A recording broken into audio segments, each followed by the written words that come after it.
Bien.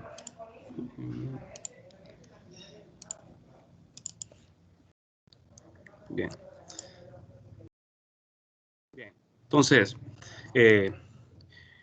habíamos comenzado, creo, en la última clase, ¿verdad? Lo que era la divergencia. Había dado una pequeña introducción. Entonces, yo voy a ir, jóvenes, voy a ir bien despacio, ¿verdad? Porque tenemos todavía toda esta semana y parte de la otra para este capítulo número 1. Recuerden que este capítulo 1 se va a hacer un control de lectura, ¿verdad? La primera pruebita va a ser conceptual y va a ser el lunes de la siguiente semana a las 6 de la tarde. Entonces, el capítulo 1 es el que va a entrar en esa prueba, toda la parte conceptual. Bien, entonces, hoy vamos a estudiar lo que es la divergencia y el rotacional. En la divergencia, jóvenes, el día de mañana voy a hacer un hincapié en esto nuevamente, en estos conceptos para explicarlo de una manera más real. Bueno, entonces, yo les había comentado en la clase anterior que una divergencia lo que mide es si el campo brota de un punto o converge a él. Por ejemplo, aquí en estas tres figuras nosotros tenemos unas líneas de campo, ¿verdad? Hasta el momento no podemos tocar el tema de campo eléctrico porque no hemos caído a eso, ¿verdad? Tenemos que generalizar los campos. Entonces, estas imágenes que ven acá son campos vectoriales, arbitrarios. Estos campos que ven acá, algunos poseen divergencia y otros no. Por ejemplo, este campo vectorial, el primero, el que estoy señalando, no posee divergencia porque las líneas de campo, si ustedes pueden ver, son paralelas. En ningún momento se van a tocar. Es decir, este campo vectorial no tiene un origen en común. Y tampoco converge a un origen en común. En cambio, este campo que estoy señalando, este campo se nota que las líneas, si nosotros las prolongamos, van a juntarse en un punto. Ese punto donde se juntan es el punto donde el campo estaría naciendo, ¿verdad? Porque las flechas apuntan hacia afuera. O sea, el campo estaría naciendo en ese punto. Si las flechas irían al revés, estaría convergiendo a un punto. Y este otro campo que tenemos acá, este campo también posee divergencia. Pero la divergencia aquí no es tan obvia. Aquí se puede notar de que el campo está aumentando. La magnitud, ¿verdad? La dirección no, pero en magnitud sí. O sea que este campo es divergente.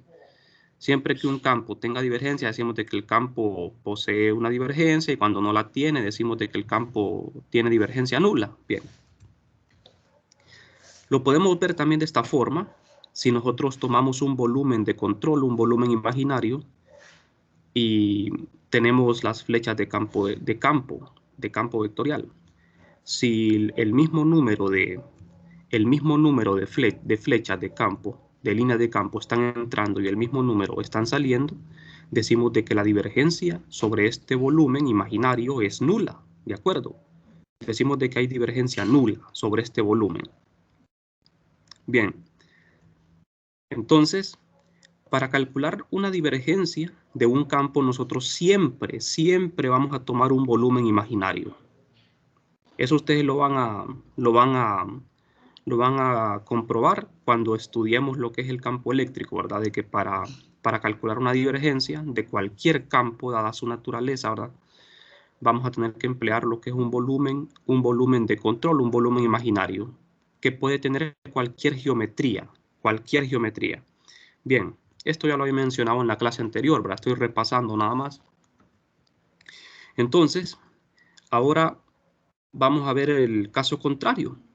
Si dentro de ese volumen imaginario nosotros tenemos encerrado un objeto, que en este caso podemos decir de que es una carga positiva, ¿verdad? ¿Por qué digo positiva? Porque las flechas están saliendo. Si hacemos una analogía con el caso eléctrico, decimos de que las líneas de campo eléctrico de una carga positiva salen de ella. Entonces aquí, si nosotros vemos el volumen imaginario, lo que está en verde, hay 3, 6, 7, 8 líneas saliendo y ninguna línea entrando. Este campo posee una divergencia positiva.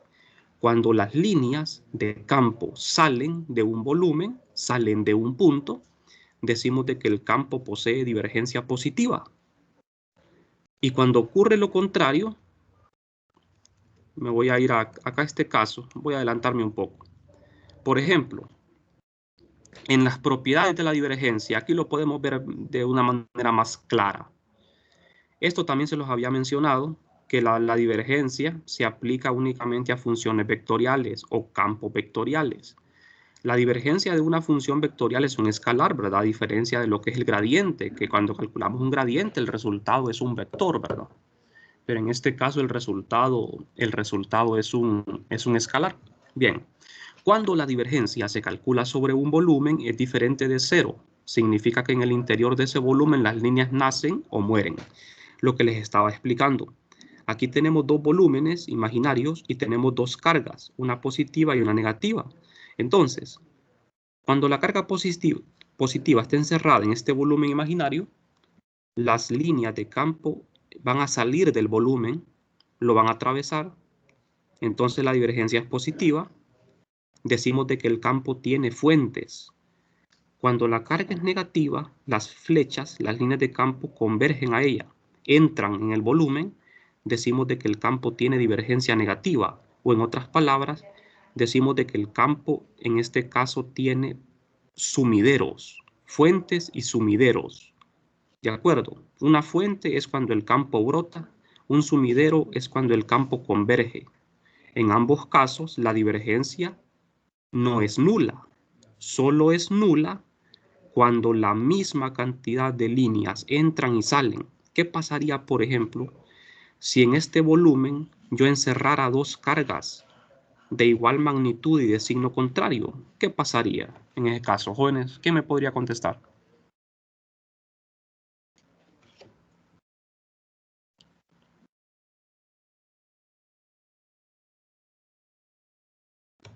Si yo encerrara dos cargas en un volumen de estos, una positiva y una negativa de igual magnitud, ¿qué divergencia tendríamos? Nula. Divergencia nula, ¿verdad? Pero ¿qué pasa si yo encerrara una carga más 2Q y una menos Q? ¿Qué divergencia tendría? Positiva. Positiva, ¿verdad? Porque en ese caso habrían más líneas saliendo que entrando, ¿verdad? Entonces, ese es el significado físico de la divergencia, ¿verdad? Me indica si el campo nace o muere en un punto en específico, ¿verdad? Bueno, bien, vamos a ver, voy a retroceder un poco, creo que habíamos hecho un pequeño cálculo acá, ¿verdad? Bueno, esto no es un cálculo, sino más que todo la definición de divergencia matemáticamente. La divergencia yo la aplico a un campo vectorial, ¿verdad? O función vectorial. Tengo una función vectorial A en 3 dimensiones, componente X, Y y Z. Entonces, cuando yo calculo una divergencia o un gradiente, siempre utilizamos el operador. ¿Cómo se llama este operador? Este triángulo invertido se llama Operador Nabla. Sí, ¿verdad? O del, Nabla o del, ¿verdad? Las dos maneras. Operador Nabla o del. Este es un operador vectorial, jóvenes, tienen que saber bien, ¿verdad? Hay operadores que no son vectoriales, ¿verdad? Por ejemplo, una simple derivada es un operador escalar, ¿verdad? Pero este es un operador vectorial. Entonces, este operador vectorial actuando sobre el vector a través de un producto punto, lo que produce es un campo escalar. Esto que ven acá ustedes es un campo escalar. Son 3 derivadas parciales, ¿verdad? Al hacer las derivadas, ustedes van a obtener un número, ¿verdad? Un número, campo escalar. Bien, vamos a ver un ejemplo. Tengo este campo vectorial en 2 dimensiones, un seno de X y un coseno de Y. Es una función de 2 variables, aplico la divergencia a esta función, la derivada parcial de la componente X con respecto a X y la derivada parcial de la componente Y, que es esta, con respecto a Y. Las derivadas son bastante simples, me da esto. Este es un campo escalar. Todos estos campos, tanto los vectoriales como los escalares, nosotros los podemos dibujar, ¿verdad? Aquí pueden ver ustedes, aquí en esta figura lo que aparece es el campo vectorial, a partir del cual se obtiene una divergencia. Este campo vectorial, como ustedes ven, está en 2 dimensiones. Estas flechitas me indican el campo, ¿verdad? Campo vectorial. Aquí está en 2 dimensiones. Acá tenemos también el mismo campo vectorial, la función f. Ustedes ven, las flechas me van indicando, ¿verdad? En qué regiones el campo es más denso y en qué regiones el campo es menos denso, ¿verdad? Este es un campo vectorial. Aquí tenemos, en este caso, la divergencia. Este ya no es un campo vectorial, este es un campo escalar. Este es un campo escalar que tiene dos componentes, ¿verdad? X y Y. Entonces, toda esta región que ustedes ven aquí representa ese campo escalar. En cada punto de esta figura que ustedes ven acá, cada punto tiene un valor numérico diferente, ¿verdad? Dependiendo al evaluar la divergencia, ¿verdad? Bueno, vamos a ver otro ejemplo. En este caso tenemos una función que posee divergencia nula. Al calcular la divergencia de este campo, vemos que la divergencia da 0. Decimos de que la divergencia es nula, ¿verdad? ¿Qué significa físicamente esto? Significa que este campo vectorial no nace ni muere en un punto. No nace. ¿De acuerdo? Las flechas no van a converger ni van a nacer en un punto. Bien, aquí tenemos este campo. Aquí tenemos el campo vectorial, como ustedes ven. Es difícil verlo, ¿verdad? Así en una figura, es difícil. Si a uno le muestran una figura, es difícil saberlo, ¿verdad? En algunos casos, ¿verdad? En otros casos es bien obvio. Bien, vamos a ver este otro ejemplo. Tenemos que calcular una divergencia de esta función. Ven ustedes que es una exponencial más una función polinómica. Calculamos la divergencia. Creo que esto ya lo había mencionado rápidamente en la última clase, ¿verdad? Solamente estoy repasando un poco. La divergencia de este campo, jóvenes, este cálculo es bien sencillo. Lo hacemos y nos queda esto. Este es un campo escalar o función escalar.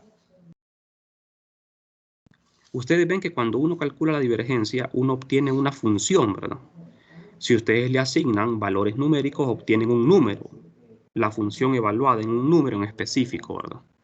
Aquí pueden ver el campo vectorial. Bien, no sé, jóvenes, si tienen alguna pregunta con la divergencia, porque vamos a pasar al siguiente tema, que es el rotacional. Yo voy a seguir haciendo énfasis en esto, ¿verdad? En las siguientes clases les voy a mostrar otros ejemplos para que lo puedan asimilar mejor. Entonces, por hoy solamente me interesa definir lo que es la parte matemática, ¿verdad? Bien, vamos a pasar al rotacional. Entonces, en el rotacional, jóvenes, que es la otra operación en la que interviene el operador nabla, pero en este caso una operación muy diferente, un poquito más complicada que la anterior. Ustedes ven en la figura que aparece un tornado acá, ¿verdad? Porque cuando nosotros escuchamos la palabra rotacional, ¿verdad? Se nos viene a la mente lo que es girar, ¿verdad? Como rotar. Y es que claramente, ¿verdad? El nombre tiene mucho que ver, ¿verdad? Con el significado físico de un rotacional. Entonces, el rotacional lo que mide, como lo menciona aquí, este pequeño enunciado que tenemos, mide lo que es la circulación de un campo, si un campo tiene giros o no tiene giros, ¿verdad? Eso es lo que mide un rotor. Aquí pueden ver en estas figuras ustedes. Estas flechas indican un campo vectorial. Ustedes ven que estas flechas se están arremolinando en torno a un punto, a un centro, en ambos casos. En ambos casos se puede notar de que este campo vectorial posee rotacional. ¿Por qué decimos de que posee? Solo con ver una figura, sin hacer cálculos. Porque es obvio que este campo vectorial, estas flechitas, están girando en torno a un punto en específico. Entonces el campo tiene circulación, tiene giro. Ustedes pueden ver que esto se parece como al desagüe a un desagüe de una pila, ¿verdad? O a un huracán. Los vientos de un huracán o el desagüe de una pila forman unos remolinos en torno a un punto. Entonces es bastante obvio de que en ese caso el campo tiene un giro. Claro que uno tiene que ver de qué naturaleza es el campo. Por ejemplo, en el caso de un huracán, el campo en el caso de un huracán sería campo de qué? Por ejemplo, jóvenes, vamos a ver, en el caso de una... Cuando yo destapo el desagüe de una pila, la pila se comienza a desvaciar, ¿verdad? En torno al desagüe se forma un remolino. ¿Qué tipo de campo, qué tipo de campo sería el que tenemos ahí en ese caso? ¿Campo de qué?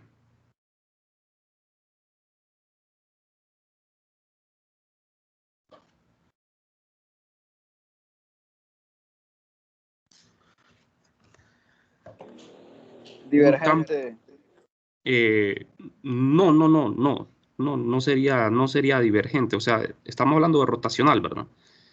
Yo me refiero a la naturaleza del campo, o sea, ¿cómo se llama el campo? O sea, en un huracán, por ejemplo, cuando un huracán está girando en torno a un punto, el campo está circulando, pero ¿qué campo es el que circula? O sea, ¿cómo se llama ese campo? ¿Campo de qué? No es campo eléctrico, ¿verdad?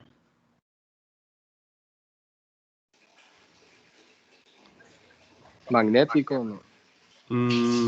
No. Fíjense bien, supongamos de que esto es agua, ¿verdad? De que es el agua de un embalse que se está saliendo por la tubería. Entonces, las partículas de agua tienen una velocidad, ¿verdad? Entonces, este campo sería un campo de velocidades. ¿De acuerdo? Sería un campo de velocidades, porque no es un campo eléctrico, ¿verdad? Es un campo de velocidades. En el caso de un huracán también es un campo de velocidades. Cada partícula del huracán tiene una velocidad diferente y esas partículas están girando en torno a un punto. Entonces todos esos vectores de velocidad que ustedes ven están girando en torno a un punto, entonces tenemos un campo de velocidades, que podría ser un campo eléctrico, ¿verdad? También, ¿verdad? Fíjense bien estos otros dos campos que tenemos acá. Estos dos campos que tenemos acá, como lo menciona acá el enunciado, campos vectoriales con rotacional igual a 0. ¿Por qué será que este rotor es 0? Como ustedes ven, es bastante claro de que estas flechas que representan el campo no están girando en torno a un punto, están convergiendo en torno a un punto. Aquí tendríamos un campo más bien con divergencia, en lugar de rotacional. Ahora, puede ser de que un campo tenga divergencia y rotacional al mismo tiempo, ¿verdad? Puede ser de que existan las dos cosas. Pero por ahora vamos a tratar de hacer una separación bien marcada, ¿verdad? Entonces, estos campos se nota que no tienen rotacional porque el campo no está girando. Dicho en palabras más simples, ¿verdad? El campo no está girando, sino que más bien está convergiendo hacia un punto, como ustedes ven acá. Entonces, este campo tiene rotor igual a 0. Bien, vamos a pasar a la... Ya voy a volver a hacer énfasis en eso, así que si no comprendieron bien la diferencia entre ambos conceptos, vamos a abordarlo de nuevo. Bien, vamos a ver cómo definir un rotacional. Otra vez, para calcular un rotacional necesitamos un campo vectorial, una función vectorial, en 3 dimensiones, en coordenadas cartesianas, x, y, z. Para calcular un rotor utilizamos el operador nabla, pero esta vez el operador nabla actuando a través del producto vectorial sobre el campo vectorial A. Por eso ven ustedes que es nabla cruz A. Este no es un producto cruz, ¿verdad? Sino que es porque el producto cruz es entre dos vectores, ¿verdad? Y nabla no es un vector ordinario porque es un operador, ¿verdad? Es un operador, no es un simple vector. Entonces, nabla cruz A. Como ustedes ya saben, para calcular este rotacional, lo que se hace es un determinante, ¿verdad? Primer fila, los vectores unitarios. Segunda fila, las componentes que serían las derivadas del operador nabla. Y la última fila, las componentes de A. De esta forma, ustedes pueden determinar el rotacional de este campo de una manera bien simple, ¿verdad? En coordenadas cartesianas es bien fácil hacer esto, ¿no? Ya en coordenadas cilíndricas y esféricas es un poco más elaborado, ¿verdad? Hacer este cálculo. Entonces, si nosotros no queremos hacer este determinante, podemos recurrir a esta fórmula, ¿verdad? Esta sería la fórmula, la receta para calcular el rotacional de un campo vectorial en coordenadas cartesianas. Como ustedes ven, es una fórmula muy grande para memorizarla. No vale la pena que la memoricen, ¿verdad? Porque ustedes van a poder hacer uso de fórmulas. Entonces no vale la pena memorizar esto. Lo que sí tienen que saber ustedes, ¿verdad? Es cómo calcular un determinante, ¿verdad? Sí, o sea, cómo calcular un producto vectorial a través de un determinante. Esto sí es bueno que lo sepan. Memorizar esto, digamos que no es necesario. Entonces, así vamos a calcular los rotacionales. Es una operación mucho más compleja que lo que es la divergencia. En ambos actúa el operador nabla. Eso es lo que tienen en común. Bien, vamos a ver acá. Entonces, para hacerlo con el determinante, nosotros lo que hacemos es, como ustedes ya lo saben, hacer multiplicaciones en cruz, ¿verdad? Por ejemplo, la componente X se elimina la primera fila, la primera columna, ¿verdad? De la matriz. Y nos queda eso. Aquí no voy a hacer tanto, no me voy a detener tanto porque estas operaciones ustedes ya las manejan, ¿verdad? Como ustedes ven así, se multiplica en forma cruzada, ¿verdad? Acá, en la matriz, para poder hacer estas operaciones. Vamos a ver un ejemplo. Vamos a calcular el rotor o rotacional, que se puede decir de las dos maneras, ¿verdad? Rotor o rotacional de esta función vectorial en dos variables. Entonces, usamos la fórmula directamente o podemos usar el determinante, ¿verdad? Entonces sustituimos acá en las derivadas, por ejemplo aquí, esta es la derivada parcial de la componente fz con respecto a y, menos la derivada parcial de fy con respecto a z. Bastante simple, esto es pura carpintería, ¿verdad, jóvenes? Pura carpintería, es bastante largo. Ustedes tienen que ir sustituyendo.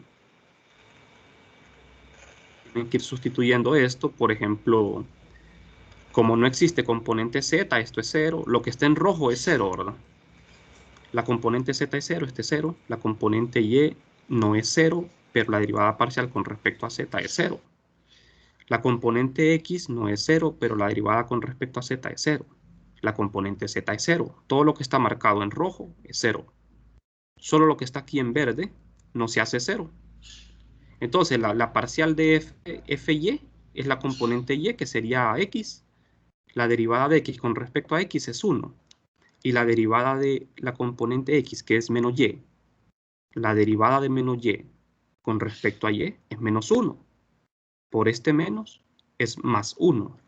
Entonces me queda 2. Me queda que el rotor de este campo vectorial es 2 en la dirección z. No sé, jóvenes, si hasta aquí hay alguna pregunta. Bastante fácil, ¿verdad? Esto es pura carpintería, ¿verdad? Hacer estos cálculos de divergencia rotacional. Rotacional de f es igual a 2z.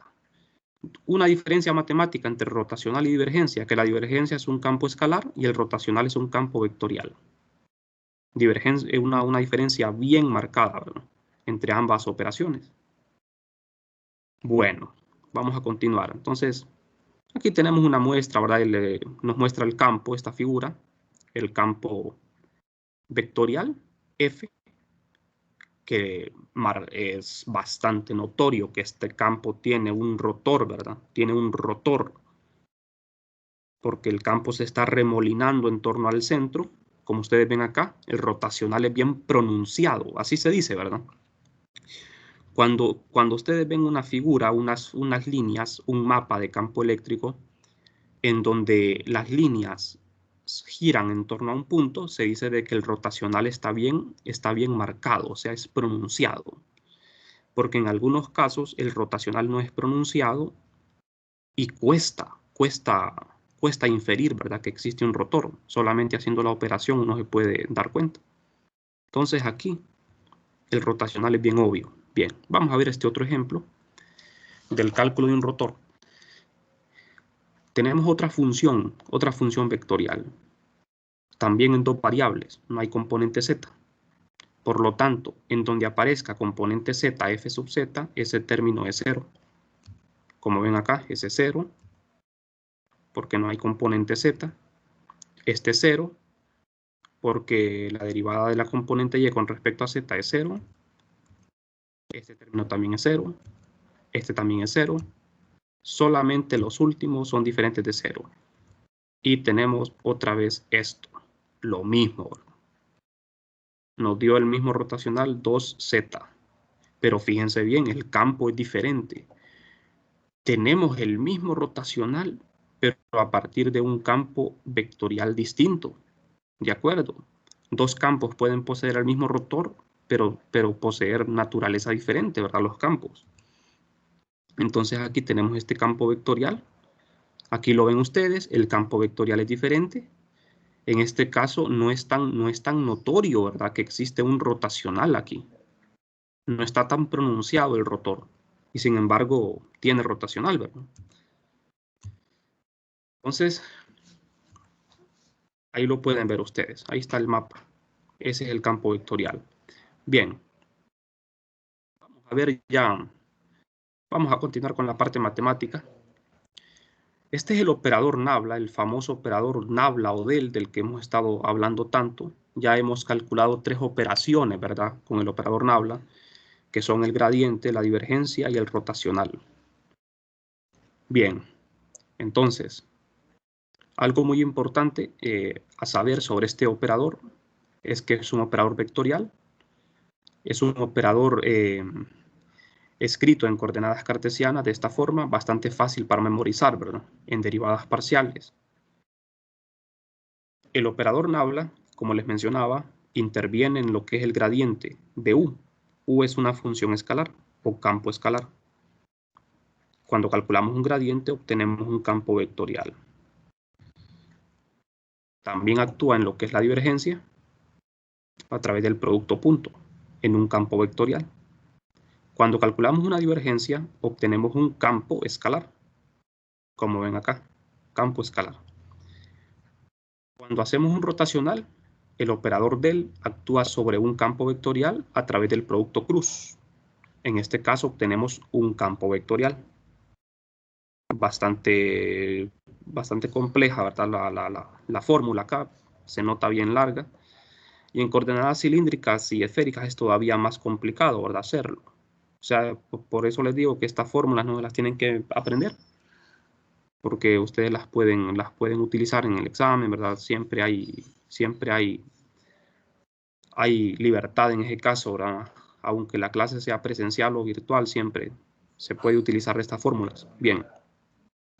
No sé, jóvenes, ¿hay alguna pregunta hasta el momento con estas 3 operaciones? No sé si las 3 operaciones que hemos visto hasta el momento están claras: divergencia, rotacional y gradiente.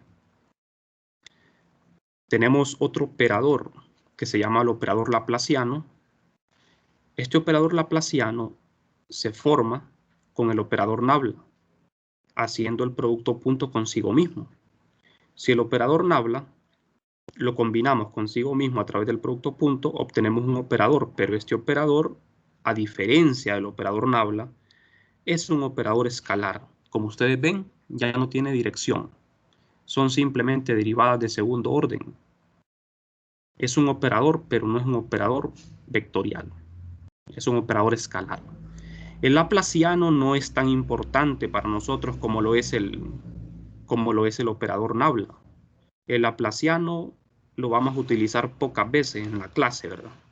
Más que todo cuando hagamos cálculos, por ejemplo, de lo que es la ecuación de Poisson más adelante, mucho más adelante, ¿verdad? La ecuación de Poisson, la ecuación de Laplace, en esas famosas ecuaciones que vamos a hacer uso de este operador, ¿verdad? Pero es muy rara vez, ¿verdad? Bien. Este operador puede actuar sobre un vector o puede actuar sobre una función escalar, ¿verdad? Aquí tenemos actuando sobre una función escalar. Y actuando sobre una función vectorial. Fíjense en algo interesante, muchachos. Cuando el operador laplaciano actúa sobre un campo vectorial, no se puede poner el producto punto aquí, ¿verdad? Ustedes ven que el operador laplaciano actúa sobre A, pero a través de una multiplicación ordinaria. ¿Por qué será? ¿Quién me podría responder por qué no podemos poner un producto punto aquí?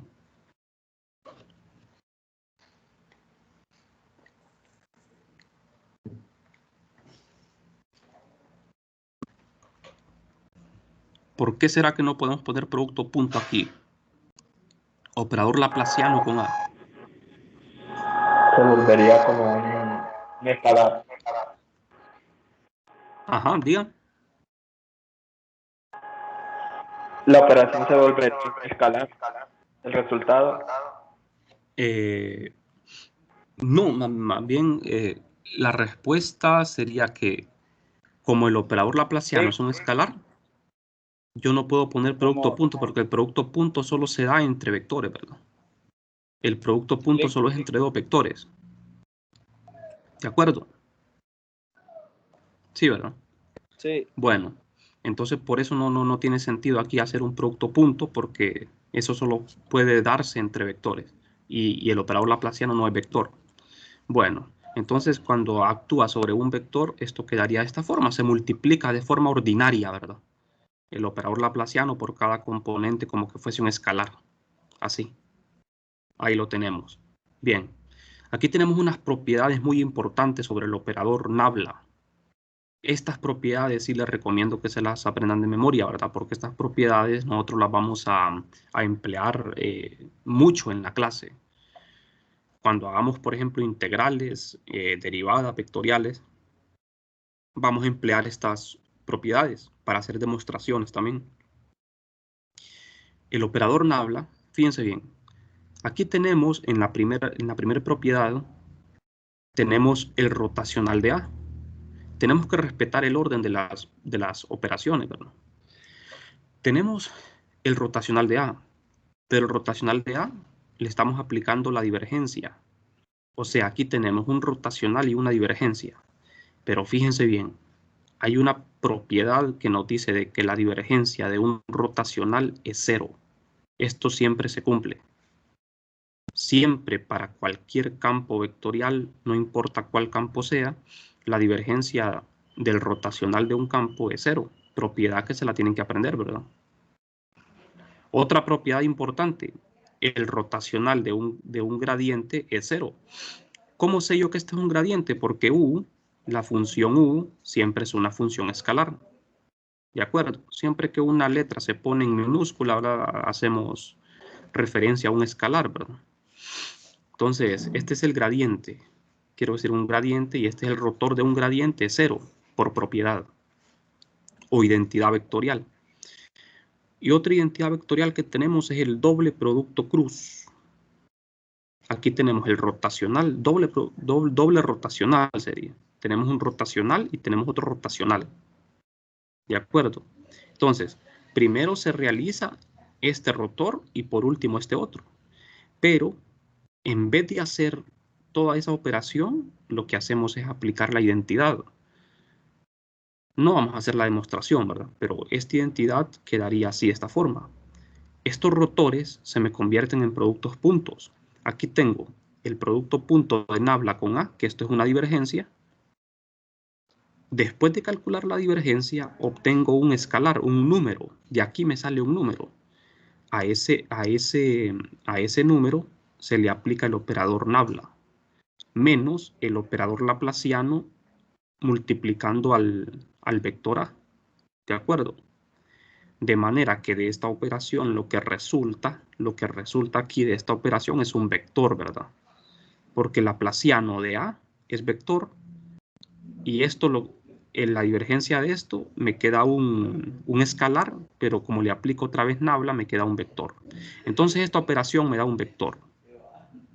Pues estas tres identidades sí se las tienen que aprender.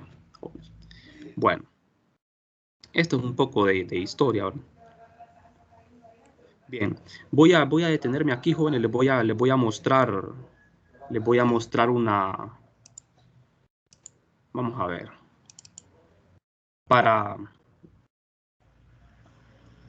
ejemplificar mejor lo que es el concepto de rotacional y divergencia, jóvenes. ¿Pueden ver lo que estoy compartiendo? La presentación. Sí. Sí, ¿verdad? Bien, Sí. fíjense bien. Esto que tengo acá es un campo vectorial. Pueden imaginar esto como lo siguiente. Esto que tengo aquí es como que fuese un tubo, ¿verdad? Un tubo de agua, una tubería. Dentro de esta tubería, las partículas de agua llevan una dirección. forman un campo de velocidades, un campo vectorial de velocidad. En el borde, justo al ras de la tubería, el campo es más débil, ¿verdad?, que en el centro. En el centro el campo es mucho más intenso. Estas flechitas me denotan el campo de velocidades. Entonces, si a mí me enseñan este campo vectorial y me dicen, ¿este campo vectorial tiene rotacional? ¿Sí o no? Yo no podría responderlo de una manera tan obvia, ¿verdad? Porque cuando las flechas están girando, uno dice que el campo tiene rotacional, pero cuando no están girando, cuesta averiguarlo. Entonces, como estas flechas, ustedes ven que son paralelas, ¿verdad? Las flechas de este campo vectorial, todas son paralelas. No parece que estuvieran girando. Entonces, nosotros lo que hacemos es, cuando no es tan obvio, hay una prueba que se usa mucho didácticamente, ¿verdad?, para comprobar si un campo tiene rotacional, o sea, tiene giro de manera visual, podemos aplicarle una prueba. La prueba se llama la prueba de la rueda de paleta, ¿verdad? Yo tengo aquí una ruedita giratoria que tiene unas paletas. Yo coloco esta ruedita de paleta dentro del campo, pero esta ruedita la pongo fija y en esta posición, así de manera vertical. Entonces, si esta ruedita gira debido a la influencia del campo, decimos de que el campo tiene rotacional. Si la ruedita no gira, el campo no tiene rotacional. Eso se utiliza cuando en un campo no es tan obvio que tenga rotacional, ¿verdad? Entonces aquí ustedes pueden ver, ¿verdad?, de que si ustedes le aplicaran esta prueba de la rueda de paletas, la rueda de arriba va a girar en sentido antihorario. ¿Por qué? Porque abajo el campo es más fuerte que arriba. De manera que las paletas que tiene abajo van a sufrir una fuerza mucho mayor, ¿verdad?, que las paletas de arriba. Entonces va a girar en sentido antihorario. Y la rueda que tengo abajo va a girar en sentido horario porque aquí arriba el campo es mucho más fuerte que abajo. Entonces va a girar en sentido horario. Esta prueba solo se aplica en este caso, ¿verdad?, cuando el campo no es tan obvio que tenga un rotacional, que tenga un giro. Y hay que saber de qué manera colocar la rueda de paletas. Si yo, por ejemplo, esta rueda la pusiera de forma horizontal, no serviría de nada, ¿verdad?, no se movería. Solamente en esta forma es que puede moverse. Bueno, entonces, esta es una manera de comprobarlo. Fíjense bien acá la diferencia en este otro ejemplo. Aquí tengo un campo vectorial y tengo una rueda también. Una rueda giratoria. Esta rueda está fija aquí, con el eje de rotación fijo, pero en este caso la rueda no va a girar, ¿verdad? No va a girar porque este campo que tengo aquí sería un campo uniforme, ¿verdad? Este campo es uniforme, o sea, tiene el mismo valor en todos los puntos. De manera que este campo está presionando a todas las paletas con la misma fuerza. La fuerza aquí arriba y abajo es la misma, entonces se cancelan y no va a haber movimiento. Entonces, bastante notorio, ¿verdad?, de que este campo no va a tener rotacional. Acá por el contrario, se nota que la rueda sí va a girar. ¿En qué sentido creen ustedes que giraría la rueda aquí? ¿Antihorario u horario?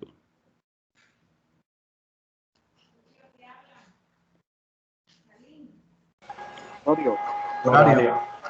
Horario, ¿verdad? En sentido horario, ¿verdad? Exactamente, porque aquí arriba, en las paletas de arriba, ¿verdad?, el campo tiene más intensidad. Presiona con mayor fuerza que abajo, entonces la rueda giraría en sentido horario. Entonces, eso es muy útil, jóvenes, porque cuando ustedes hacen esta simple prueba, ustedes pueden incluso hasta la dirección del giro. Recuerden que cuando nosotros hacemos un producto cruz, un rotacional, con el producto cruz obtenemos por la regla de la mano derecha, una dirección, ¿verdad? Si el giro de esta rueda es en sentido horario, significa que nuestro dedo pulgar va a apuntar hacia adentro de la pantalla. La dirección del campo iría del rotor, iría hacia adentro de la pantalla, ¿verdad?, por la regla de la mano derecha, ¿verdad? Entonces ya sabemos de que este campo tiene rotor y este campo no tiene rotor. Este también tiene rotor. Este campo tiene rotor, este no tiene, y este campo sí tiene rotor. Bien, entonces solamente les quería mostrar eso, ¿verdad? Para hacer un pequeño énfasis, ¿verdad? En lo que era el significado. No sé si tienen alguna pregunta hasta el momento. Si tienen alguna pregunta, ¿verdad? Pueden activar su micrófono. Bueno. Si no hay preguntas, entonces seguiríamos. Bien, ya tenemos 3 operaciones, ¿verdad? Operaciones. Fíjense bien, las operaciones que hemos hecho hasta el momento, la divergencia, rotacional y gradiente, son derivadas vectoriales, ¿verdad? Derivación vectorial. Estamos derivando vectores, ¿verdad? Excepto en el gradiente, ¿verdad? Que lo que se deriva es una función escalar. Pero fíjense bien, jóvenes, en resumen, en lo que es la divergencia y el rotacional, lo que estamos haciendo son derivadas vectoriales, ¿verdad? En la operación de gradiente lo que se hace es una derivada, ¿verdad? Sobre un escalar, ¿verdad? Una derivada ordinaria, ¿verdad? Sobre un escalar. Derivadas parciales, pero sobre un escalar. Bien. Entonces el siguiente tema sería lo que es la integral de línea. Este es un tema ya un tema de integración vectorial, ¿verdad? Lo que vimos anteriormente era derivación vectorial. Derivadas de vectores, que no es nada del otro mundo, ¿verdad? Simplemente que hay que tener cuidado, ¿verdad? De que cuando uno deriva vectores, uno tiene que aplicar ya sea una divergencia o un rotacional, ¿verdad? Y tiene que saber primero en qué sistema de coordenadas estamos, ¿verdad? Para poder aplicar las respectivas fórmulas, ¿verdad? Pero no, como vieron ustedes, no tiene nada del otro mundo, ¿verdad? Lo que las derivadas vectoriales. Ahora, en la integración vectorial, sí es un poquito más complicado, ¿verdad? El asunto. Vamos a estudiar lo que son integrales de línea, integrales de superficie, y vamos a ver unos teoremas relacionados con las integrales de línea, de superficie y de volumen, ¿verdad? Aquí, como ustedes ven, en la integral de línea, en el integrando aparece lo que es un vector. Ya no es una simple función, es una función vectorial. La integral de línea tiene una característica, ¿verdad? Que en el integrando lo que tenemos es un producto punto. Fíjense bien, algunas integrales vectoriales, esta es una integral vectorial, algunas integrales vectoriales dan como resultado un vector. Otras integrales vectoriales dan como resultado un número. ¿Qué creen ustedes que produce una integral de línea? ¿Un vector o un número?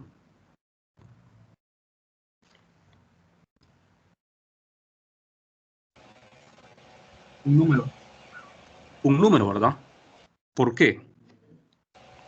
Porque el producto punto arroja un escalar. Sí, ¿verdad? Exactamente, sí. ¿Cuál es su nombre? Disculpe. Josué Sevilla. Sí, ¿verdad? Así como dijo Josué, ¿verdad? Exactamente, así es.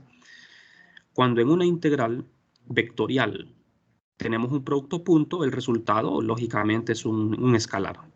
Cuando en una integral vectorial tenemos un rotacional, el resultado va a ser un vector, o puede ser que no tengamos ni rotor ni producto punto, simplemente un vector, ¿verdad? Así van a ver ustedes ya cuando hagamos la integral de fuerza eléctrica. La integral es vectorial y es simplemente un vector integrándose, ¿verdad? Entonces aquí, jóvenes, vamos a ver. En la integral de línea, que ustedes ya las conocen, ¿verdad? Ustedes ya llevaron variable compleja. Quiero decir, en física 100, ustedes estudiaron una integral de línea. ¿Se acuerdan qué integral de línea estudiaron en física 100 y 200? Las integrales de línea son famosas, ¿verdad? En física. ¿Se acuerdan qué integral de línea usaban en física 100? Trabajo y El trabajo, ¿verdad? Exactamente. El trabajo. La integral de trabajo es una integral de línea. ¿Se acuerdan que el trabajo es un escalar, verdad? El trabajo es un escalar, porque es el resultado de una integral de línea. Pero en la integral de trabajo, muchachos, ¿qué era lo que se integraba? En vez de A es un campo vectorial. ¿Cuál era el vector que se integraba en el trabajo? ¿Qué vector?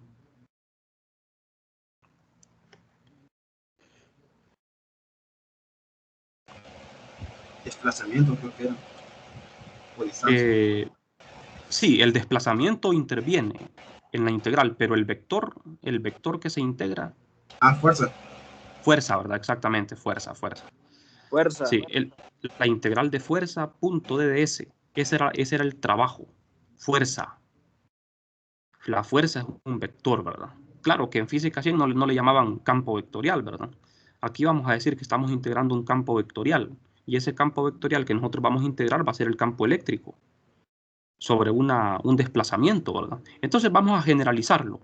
Aquí tenemos un campo vectorial A, un campo cualquier, arbitrario, representado por estas líneas azules. Dentro de este campo tenemos una trayectoria. Esto que ven en rojo se llama trayectoria de integración. La trayectoria de integración es imaginaria. Nosotros cuando hacemos integraciones vectoriales, ¿verdad? Utilizamos muchas, como les diría, recursos imaginarios, ¿verdad? Por ejemplo, la trayectoria es imaginaria. No es una trayectoria real, es imaginaria. Entonces, la trayectoria tiene que tener un sentido, un punto inicial y un punto final y un sentido, ¿verdad? Sin este sentido no puedo hacer la integral, porque la integral de línea es el producto punto de dos vectores. En esta curva azul, roja, quiero decir, tengo que dibujar un pequeño elemento de desplazamiento, un vector de desplazamiento DDS. Ese DDS, lógicamente, un vector. Entonces, necesito conocer la ecuación de la trayectoria. Siempre que yo necesito hacer una integral de línea, necesito saber el vector y la trayectoria. Si yo conozco la trayectoria, la ecuación de la trayectoria, que puede ser una línea recta, una línea curva, lo que sea, ¿verdad? Puede estar en 2 dimensiones, en 1 o 3 dimensiones. Si ustedes conocen la ecuación de la trayectoria, ustedes pueden obtener el DDS simplemente haciendo la regla de la cadena, ¿verdad? Derivando. Ustedes ya han hecho integrales de línea, supongo, ¿verdad? En variable compleja, ¿verdad? Bueno, entonces creo que tendrán una idea de cómo hacer las integrales de línea. Las integrales de línea, cuando las vamos a desarrollar, tenemos primero que plantear el DDS. Y para plantear este DDS necesito conocer, como les decía, la ecuación de la trayectoria de esta curva, la ecuación de la trayectoria. En algunos casos puede ser muy difícil, ¿verdad?, obtener esa ecuación. Por ejemplo, aquí como ven ustedes, esta trayectoria sería una trayectoria que estaría parametrizada, ¿verdad? Si fuese una línea recta es simple, o una curva. Pero aquí, como ven ustedes, esta trayectoria se mira que es bien compleja, tiene que estar parametrizada. En esta trayectoria trazamos un vector de desplazamiento de ds. Este vector A forma un ángulo con el vector de desplazamiento.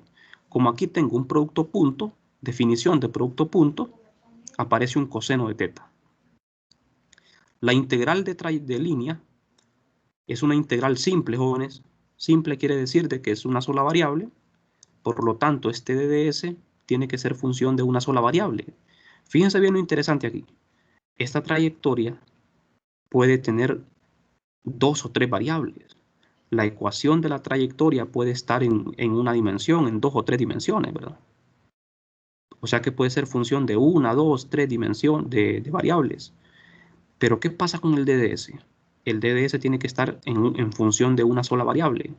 De manera que ustedes tienen que expresar una función en términos de otra. O sea que estas integrales de línea, ¿verdad? Lleva bastante trabajo hacerla, ¿verdad? Porque encontrar este DDS a veces lleva bastante trabajo. Bien, al final de cuentas lo que van a obtener ustedes es un número. El número que ustedes obtienen como resultado representa el vector evaluado en una trayectoria. El valor del vector en toda esta trayectoria imaginaria. Eso es lo que representaría. Vamos a ver, podría ser, ¿verdad?, que este sea un campo eléctrico y pueda ser de que en esta trayectoria roja se mueva una carga, ¿verdad? Ya le estoy dando significado porque estas integrales hay que darle significado físico, ¿verdad? Si en esta trayectoria roja se mueve una carga eléctrica, entonces esta integral representaría el trabajo del campo eléctrico realizado sobre una carga, ¿verdad? Pero por ahora nos vamos a abstraer, ¿verdad? Nos vamos a ir al caso abstracto, a tratar simplemente con vectores arbitrarios. Bueno, el día de hoy solo voy a hacer una introducción a este tema, ¿verdad? Y mañana vamos Mañana continuaríamos ya viéndolo más en detalle. No sé si tienen alguna pregunta. Si no hay preguntas, vamos a quedarnos por aquí en la clase de hoy. Bien. No sé si ya averiguaron sobre el laboratorio, ya se comunicaron con ustedes, los instructores.